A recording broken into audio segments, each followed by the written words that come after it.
राज्यभरातल्या शाळेत पहिलीपासून हिंदी भाषेची सक्ती करावी या निर्णयानंतर राजकीय नेते चांगलेच आक्रमक झाले।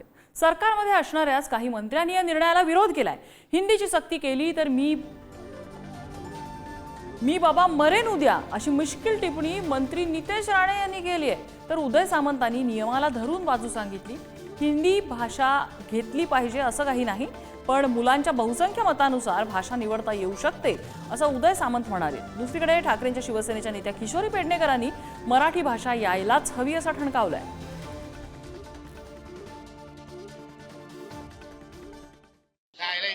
हिंदीची सक्ती केली तर मी तो मरीन उद्या। इसे आपण काय तोपून का हो जाएगा इधर।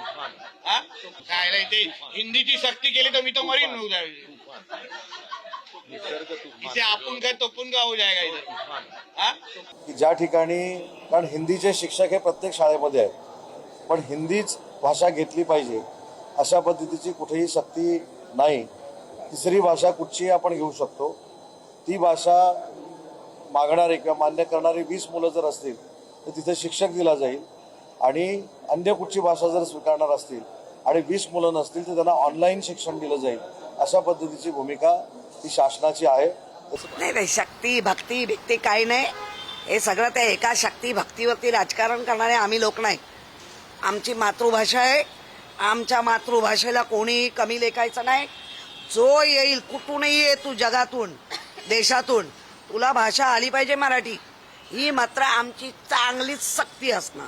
मराठी हा विषय तर बंधनकारक आहेच, परंतु इतरही माध्यमांच्या ज्या शाळा आहेत त्या शाळेंमध्ये मराठी हा विषय बंधनकारक, मराठी शिकवणारे जे कोण आपले शिक्षक बंधू भगिनी असतील त्यांनी मराठी भाषेतनं ती पदविका घेतलेली असली पाहिजे।